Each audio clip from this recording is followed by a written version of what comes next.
Continuar compartiendo acerca de este tema tan interesante de las jornadas del pueblo de Israel. Digo tan interesante, lo digo porque no tengo dudas que durante todo el tiempo que compartimos, por lo menos yo he notado que hemos tocado puntos que son realmente muy, pero muy interesantes, muy importantes, y que tienen mucho que ver con nuestra vida cristiana. Y probablemente cuando nosotros escuchamos a alguien compartir la palabra, probablemente todos tenemos a veces podría decir, casi la esperanza, podría decir, de escuchar algo nuevo. Todos cuando escuchamos algún mensaje queremos como escuchar algo nuevo. En este caso otra vez lo vamos a desilusionar, porque realmente no hay nada nuevo. En un sentido, hermanos, naturalmente a todos nos gustaría, cuando escuchamos a compartir a alguien, escuchar cosas que no escuchamos nunca, algo así, ¿no? Pero no deja de ser algo natural. Pero por otra parte, lo que nosotros compartimos es algo que compartimos, podría decir, a veces repetidamente, pero también nos encontramos que Dios habla y también muchas veces repite y va sobre el mismo punto. Y muchos hermanos que han compartido durante tantos siglos hasta aquí, también comparten. Por ejemplo, si recordamos el caso de Pablo, en sus cartas escribió que para él no era gravoso, dijo, escribirle las mismas cosas que ellos ya sabían. Pedro usa casi el mismo pensamiento, que él se iba a ocupar de que cuando él no esté en su cuerpo, cuando él ya deje de vivir físicamente, se iba a encargar de que los hermanos recordaran todo lo que al principio se les había hablado. Entonces, lo que vamos a compartir también tiene que ver con esto. Por eso digo, no es nada nuevo, pero sí es necesario que siempre estemos recordando esta palabra. Y un poquito para entrar en esto, decimos, tiene que ver o continúa siendo, diría, casi el mismo tema de las jornadas pasadas en cuanto a la transición, en cuanto a lo que continúa. Y habíamos visto que normalmente en la iglesia hay hermanos mayores y se da la transición que deben continuar los hermanos menores. Quiero decir, los que van siendo más jóvenes, los más nuevos, necesariamente tiene que ser así. Y un poco continuando con esa transición, vamos a leer versículo para ubicarnos en el lugar de Números 33:30.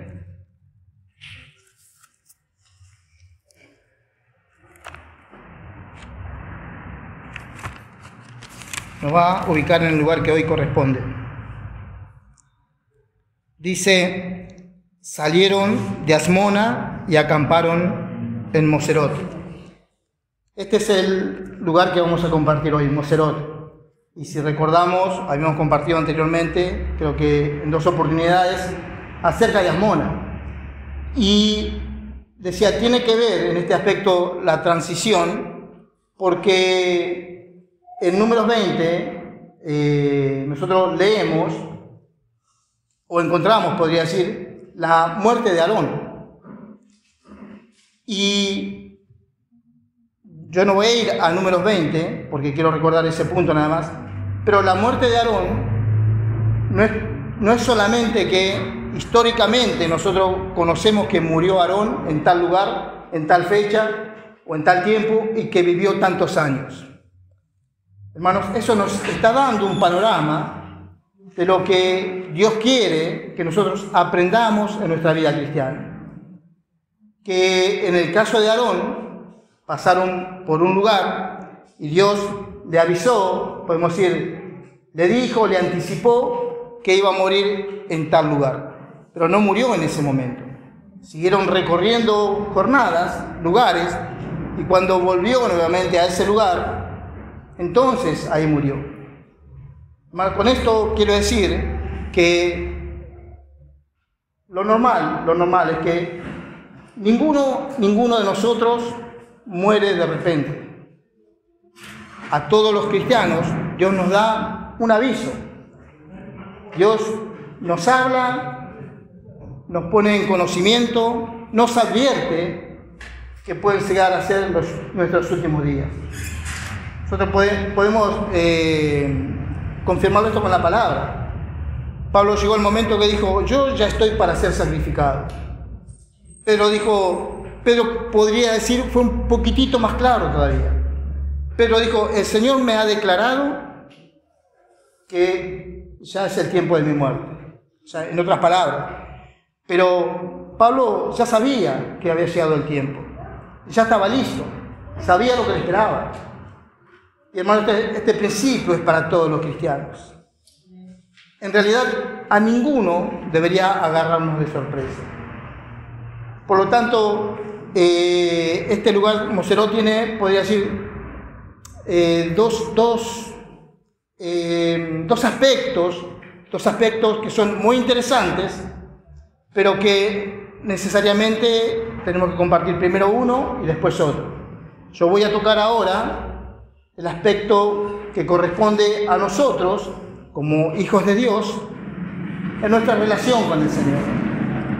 Va a quedar pendiente para cuando el Señor permita el otro aspecto, que es más específico en cuanto a la transición de los hermanos que lideran en una congregación o una iglesia, que deben dejar y preparar el ambiente y dejar paso para los que vienen atrás, los nuevos, los más jóvenes, para que continúen con la obra del Señor. Como dijimos la vez pasada, los seres humanos, los hombres, los hermanos, vamos a pasar. Pero gracias al Señor que Él se provee en su familia de nuevos hijos que van a continuar con la obra del Señor.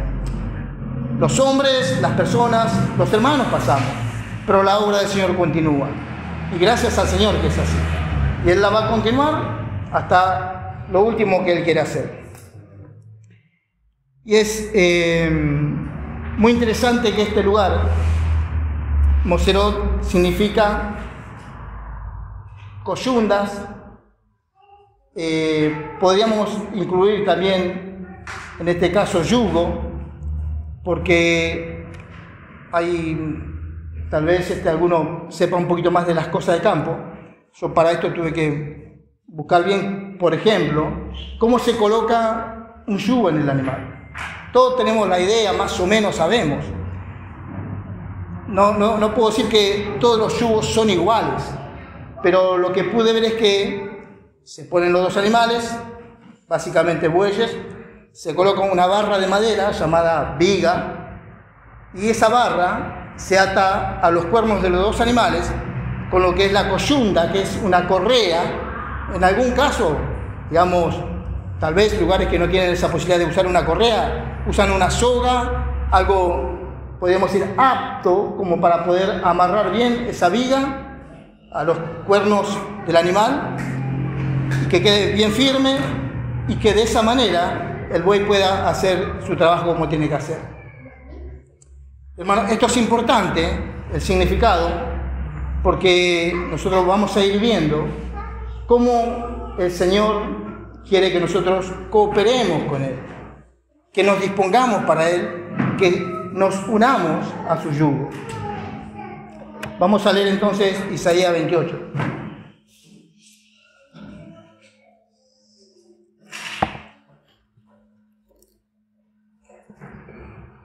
Versículos 9 al 13.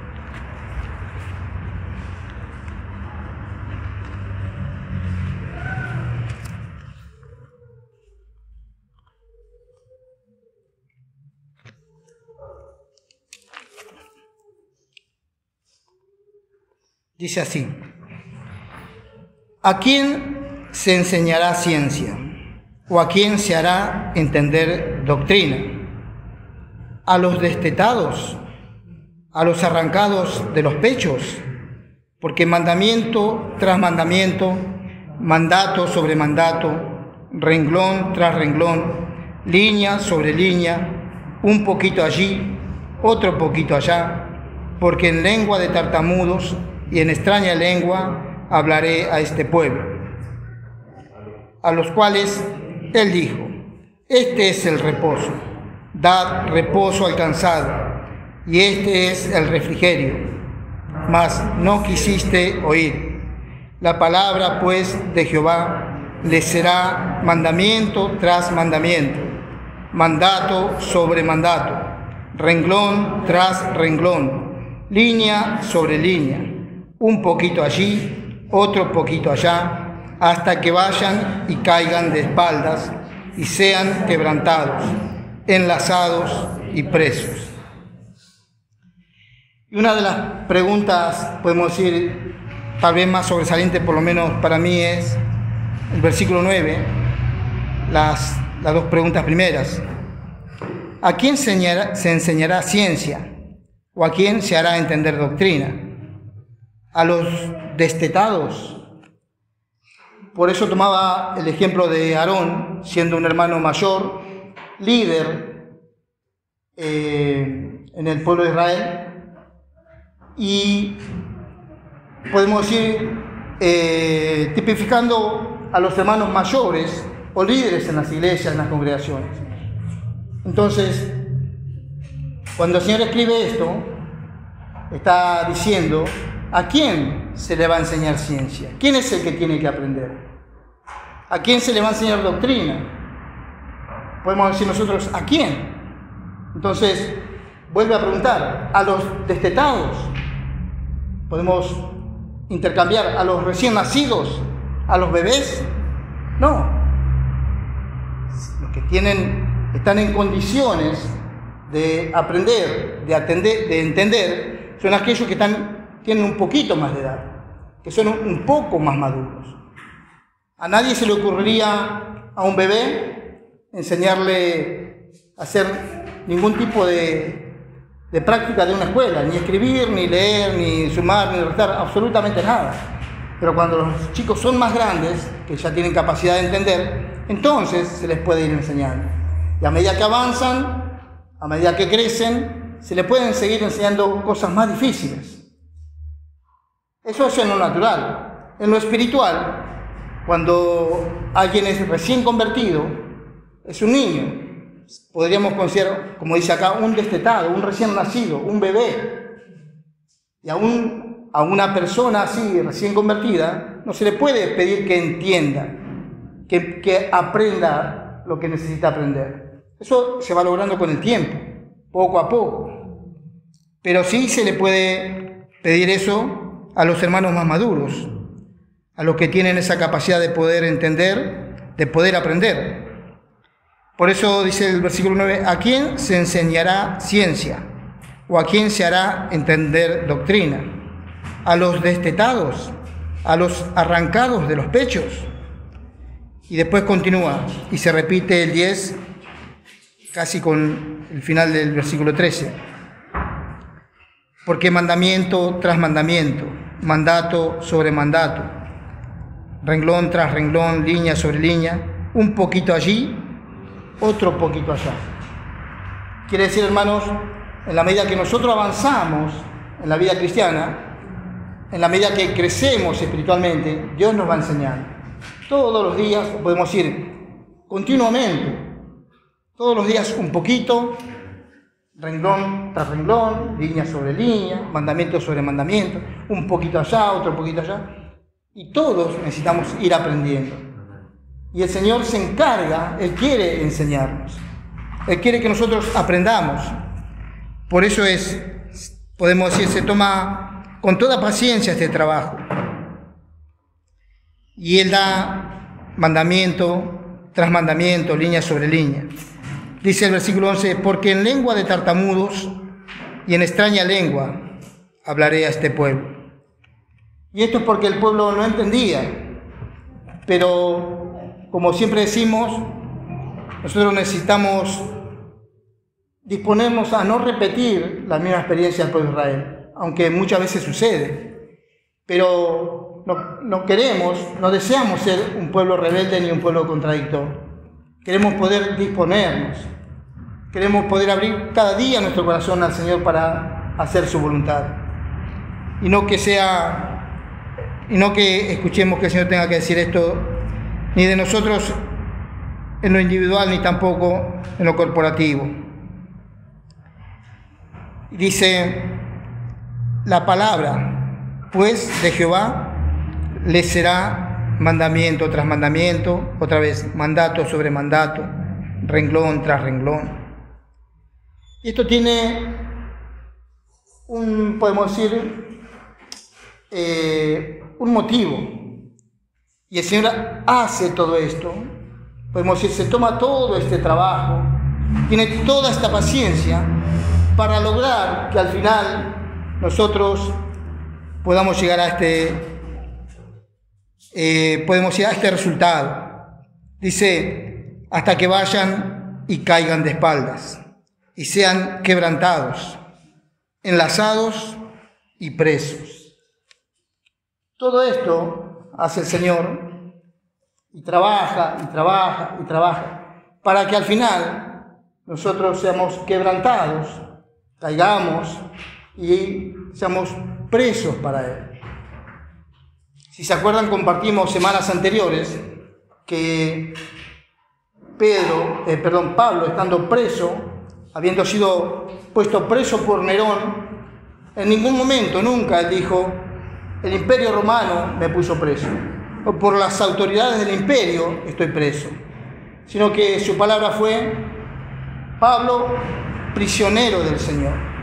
Aunque él estaba preso físicamente en una cárcel por las autoridades romanas, en un sentido, él se consideraba un prisionero de Jesucristo. Y sabemos que, aunque exteriormente él estaba encadenado, interiormente era realmente un hombre libre.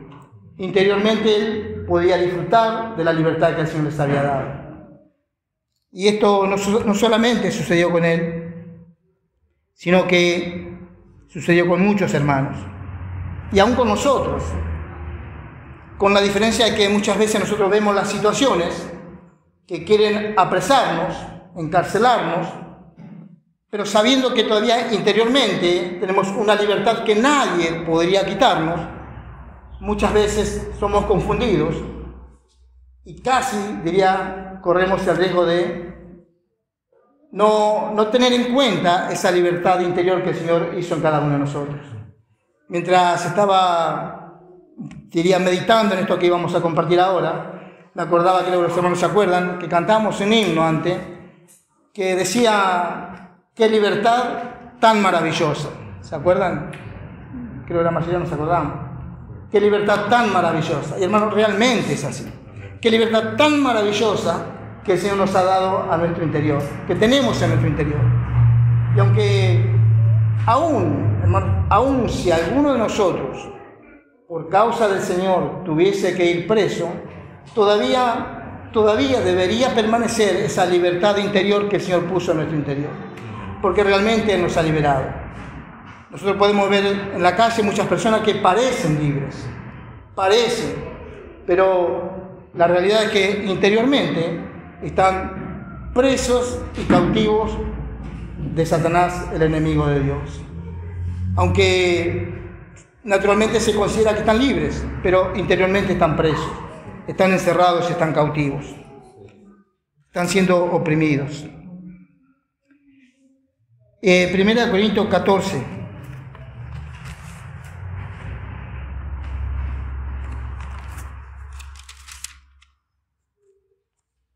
Versículos 20 y 21.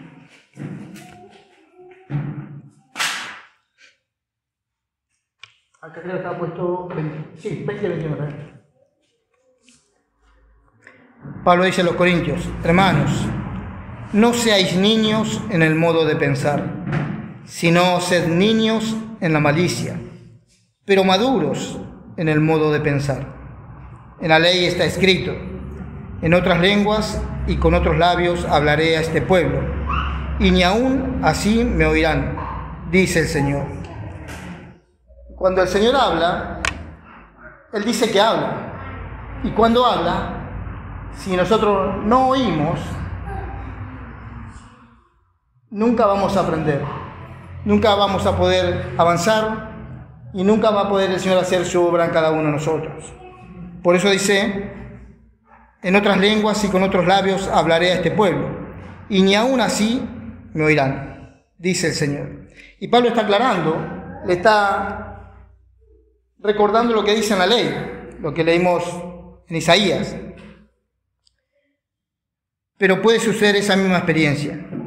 Por eso la orientación de Pablo a los hermanos es: no seáis niños en el modo de pensar, sino sed niños en la malicia, pero maduros en el modo de pensar. Y aquel que es maduro en el modo de pensar puede recibir la palabra del Señor y puede aprender. Y como dije, el Señor hace esto con un motivo. Él quiere que al final nosotros cooperemos con Él. Y como es este lugar que dije, Moserot, que significa coyunda, yugo, podemos ver también en Mateo, que también hemos compartido muchas veces, Mateo 29:30, el capítulo 11.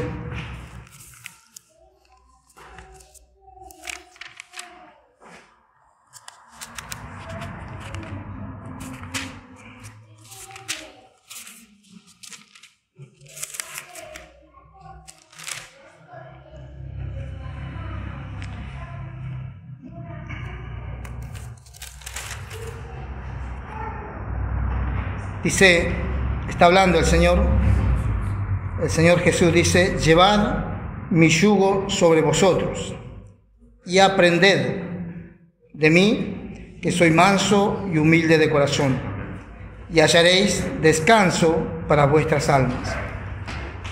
Porque mi yugo es fácil y ligera mi carga.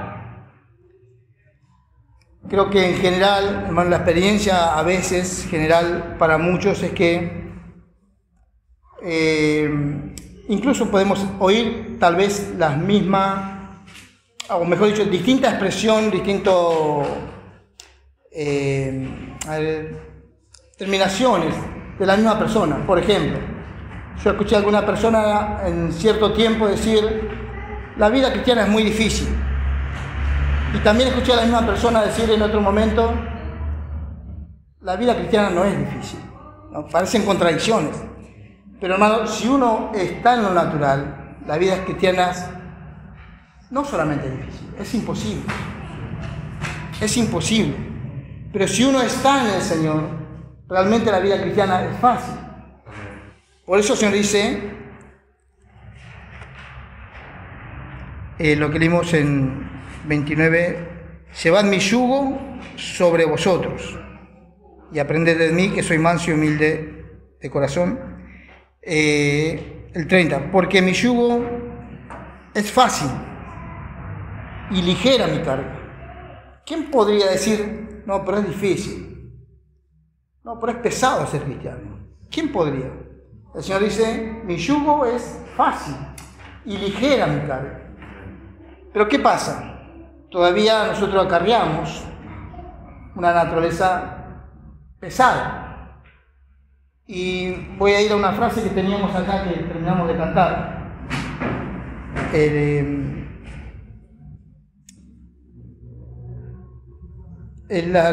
Del que cantamos 224, la primera estrofa dice una de las líneas: no más esfuerzo, no más luchar, en novedad de vida he de andar. Si andamos en novedad de vida, no vamos a hacer esfuerzos. La vida del Señor nos hace vivir.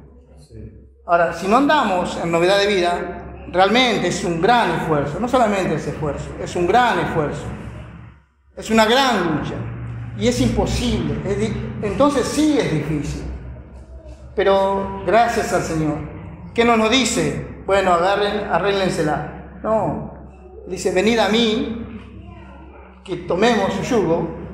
Y Él quiere que caminemos juntamente con Él. Y cuando se ponía el yugo, se ponía sobre dos animales. El Señor tiene un yugo y quiere que nosotros seamos parte con Él en ese yugo. En ese yugo nos está llamando a cada uno personalmente, individualmente, a que nos unamos a Él en su yugo. Hermano, en este punto por ahí corro riesgo de equivocarme en este sentido. No sé si habrá alguna posibilidad de poner un yugo sobre un solo animal. No lo sé. Tengo entendido que siempre son dos animales, ¿no? Quiero decir, hermanos, que el Señor tiene un yugo y Él nos llama a cada uno de nosotros a acompañarlo a Él en ese yugo. Necesitamos ser dos y a su vez uno con el Señor. Él nos está llamando a eso.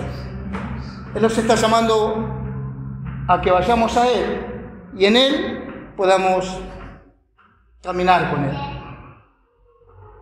Saben, creo que alguna vez también lo compartimos, siempre que se ponía un yugo sobre dos bueyes, había uno que conocía el camino, que era el buey más viejo, y que el nuevo, al no conocer el camino, al no saber bien su tarea, era conducido por el buey viejo.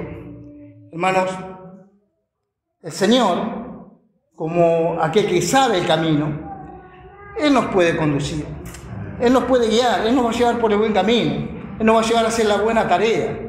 Entonces, es necesario que cada uno podamos oír al Señor, cuando Él dice que vayamos a Él y pongamos su yugo sobre nosotros. Y de esa manera nosotros podemos cooperar con Él. Si queremos hacer la tarea por nosotros mismos, si queremos vivir por nosotros mismos, ni siquiera digo que es tremendamente difícil, sino que es completamente imposible. Pero gracias al Señor que nos llama para ir a Él, porque realmente su yugo es fácil. Y saben, el Señor tenía un yugo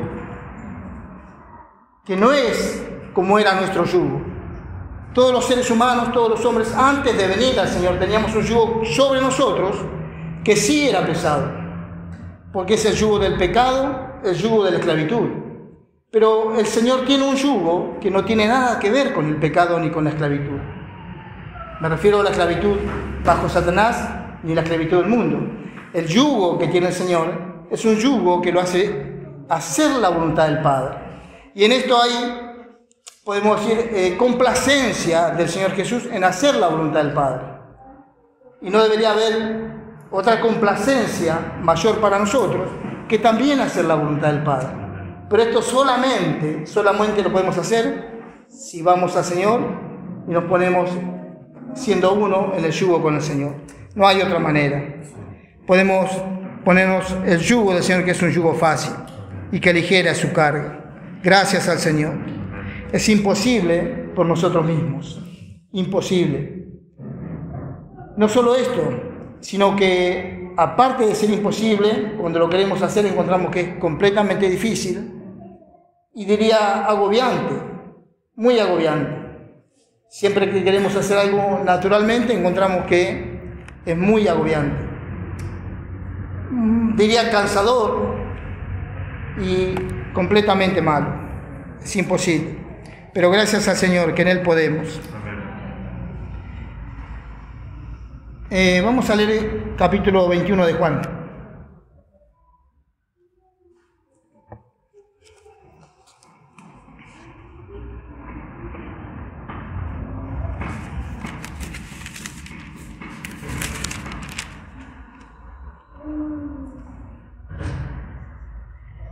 Vamos a leer del 17 al 19.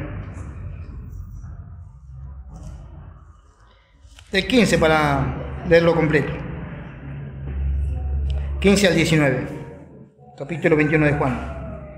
Cuando hubieron comido, Jesús dijo a Simón Pedro: Simón, hijo de Jonás, ¿me amas más que estos? Le respondió: Sí, Señor, tú sabes que te amo. Él le dijo: apacienta mis corderos. Volvió a decirle la segunda vez: Simón, hijo de Jonás, ¿me amas? Pedro le respondió: Sí, Señor, tú sabes que te amo. Le dijo: pastorea mis ovejas. Le dijo la tercera vez: Simón, hijo de Jonás, ¿me amas? Pedro se entristeció de que le dijese la tercera vez: ¿me amas? Y le respondió: Señor, tú lo sabes todo. Tú sabes que te amo. Jesús le dijo: apacienta mis ovejas. De cierto te digo, cuando eras más joven, te ceñías e ibas a donde querías. Mas cuando ya seas viejo, extenderás tus manos y te cenirá otro, y te llevará a donde no quieras. Esto dijo, dando a entender con qué muerte había de glorificar a Dios. Y dicho esto, añadió, sígueme. Esto que también hemos compartido y hablado muchas veces, la experiencia de Pedro.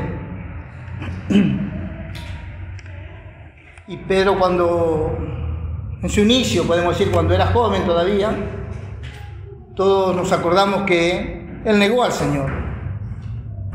Pero cuando empezó a crecer, a caminar con el Señor, cuando él empezó a aprender, cuando empezó a escuchar al Señor, cuando empezó a madurar, él fue siendo transformado y tenía otra actitud para con el Señor. Y cuando ya ha pasado un tiempo, el Señor le hace estas preguntas. Pedro dice, Señor, tú sabes que te amo, hasta que después dice, Señor, tú lo sabes todo, tú sabes que te amo. Pero también él se entristeció, podemos decir, porque el Señor le había preguntado 3 veces. Y lo que quiero enfatizar, hermano, es la parte del versículo 18. De cierto te digo, cuando eras más joven te ceñías e ibas a donde querías. El Señor está usando un ejemplo natural para decirle a Pedro, Pedro, cuando hace algunos años, cuando recién te había llamado, eras joven, ibas a donde querías, prácticamente hacías lo que querías. Pero cuando seas viejo, no vas a hacer lo que quieras. Pero no está hablando de la edad natural de Pedro, está hablando de su experiencia espiritual. Pedro, siendo joven, o podemos decir, trasladarlo a nosotros o a cualquier cristiano. Cuando uno recién empieza, cuando todavía es niño en el Señor, cuando no alcanzó madurez, entonces es joven. Cuando es joven en el Señor, hace lo que más o menos le parece. Incluso en algunos casos hasta hace lo que quiere.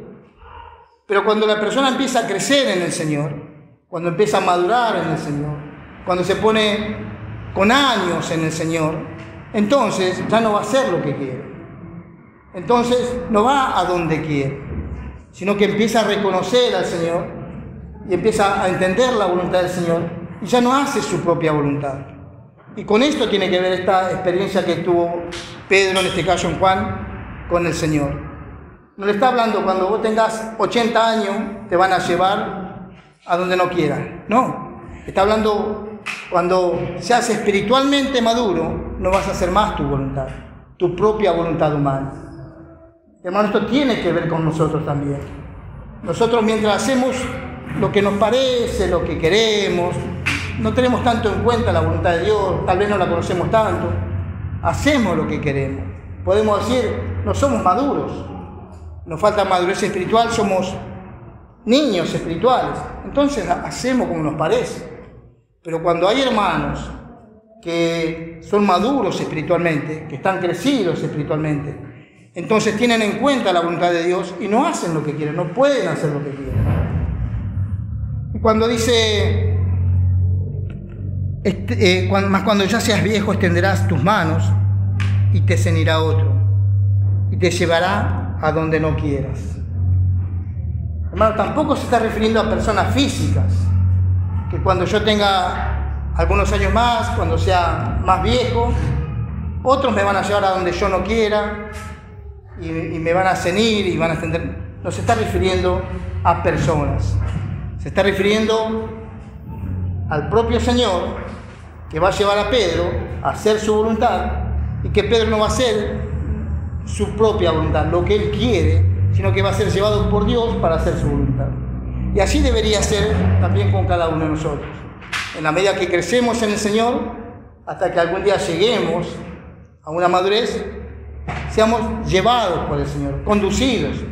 Por eso hacía hincapié en Mateo. El Señor quiere que nosotros nos unamos a Él, como también cantábamos, nos aferremos de tal manera que vayamos juntamente con Él, lo sigamos a Él. y que caminemos con Él y andemos con Él. Esto es que no vamos a donde nosotros queremos, lo seguimos a Él. Dice el 19, esto dijo, dando a entender con qué muerte había de glorificar a Dios. Y dicho esto, añadió, sígueme. Dando a entender con qué muerte había de glorificar a Dios. Creo que nosotros conocemos a algunos hermanos del pasado que podemos decir que conocemos su historia, su final, y podríamos decir que con su muerte han glorificado al Señor. Pero esos que con su muerte glorificaron al Señor pudieron hacerlo porque cuando estuvieron en vida también glorificaron al Señor. Ninguno de nosotros podría vivir actualmente sin tener en cuenta la voluntad de Dios y pretender glorificar al Señor con nuestra muerte. Si no podemos ni siquiera vivir al Señor o hacer su voluntad ahora, mucho menos cuando la cosa sea más difícil y quieran matarnos, por ejemplo. Por lo tanto, sí se puede glorificar al Señor con la muerte, se puede. Y en este caso me estoy refiriendo a la muerte física, como en el caso de Pedro, se puede. Pero también es necesario que cuando estamos con vida glorifiquemos al Señor. Que si las dos cosas van juntas. No se puede glorificar al Señor con la muerte, alguien que nunca vivió para el Señor. Entonces aquel que vive para el Señor, si le toca morir, va a glorificar al Señor también con su muerte. No va una cosa separada de la otra. Dice, y dicho esto añadió, sígueme. Entonces, hermanos, ¿qué tenía que hacer Pedro después que el Señor le habló esto? ¿Cuál era la acción que tenía que continuar? Y todos podemos decir, sí, tenía que seguir al Señor. ¿Pero a dónde? ¿A dónde tenía que ir Pedro? ¿Saben? Si nosotros nos preguntamos a alguien, ¿para qué nos llamó el Señor? ¿Para qué nos llamó? Y podemos dar muchas respuestas. Y aunque todas, podemos decir, podrían ser incluidas en una respuesta acertada, todas tendrían ciertas diferencias. Por ejemplo, si hablamos de para qué nos llamó el Señor, podemos decir para que lo glorifiquemos a Él. Y estaría bien la respuesta. Otro podría decir para que lo adoremos. Y está bien la respuesta. Otro podría decir para que le sirvamos, para que le vivamos a Él, para que demos testimonio de Él, para que andemos en novedad de vida. Y todas serían buenas respuestas. Pero también el Señor nos llamó a cada uno de nosotros para que muramos por Él. Para que muramos por Él. Pero no solamente me estoy refiriendo a la parte física, sino que es principalmente el Señor nos llamó para que muramos a nuestro ego, para que muramos a nuestra propia voluntad y para que muramos a nuestra personalidad y a nuestros gustos. Para eso nos llamó el Señor. Y no puedo decir esto sin decir, el Señor nos llamó para darnos vida y para que tengamos vida en abundancia, pero también para que nosotros muramos a nuestro ego, a nuestros gustos y a nuestras cosas. Y que la vida que Él nos da sea para vivirlo a Él. No nos llamó para darnos vida en abundancia, para que nosotros hagamos lo que queremos o lo que nos parece, sino que nos llamó para que darnos vida en abundancia, pero su vida para que lo vivamos a Él. Y nos llamó también para que muramos, pero no solamente físicamente por Él, sino que toda nuestra naturaleza caída pueda todos los días morir para Él. Creo que alguna vez lo compartimos, lo he mencionado delante de los hermanos muchas veces. Hay un versículo que usa Pablo, no lo tenía anotado acá, en Efesios, y él dice, creo que la mayoría se acuerda, os aseguro, hermanos, que cada día muero. ¿Qué? ¿Acaso Pablo moría físicamente todos los días? No, no moría todos los días físicamente. Todos los días él tenía que morir a su yo. Todos los días tenía que morir a su ego. Todos los días. Y él estaba dispuesto, se disponía para morir a su ego. Por causa de vivir así, llegó el momento que él puede glorificar a Dios con su muerte. Pero si él no hubiese todos los días estar dispuesto a morir por causa del Señor, a su ego, a su propia voluntad, a sus deseos, a sus gustos, entonces no hubiese podido después glorificar al Señor con su muerte.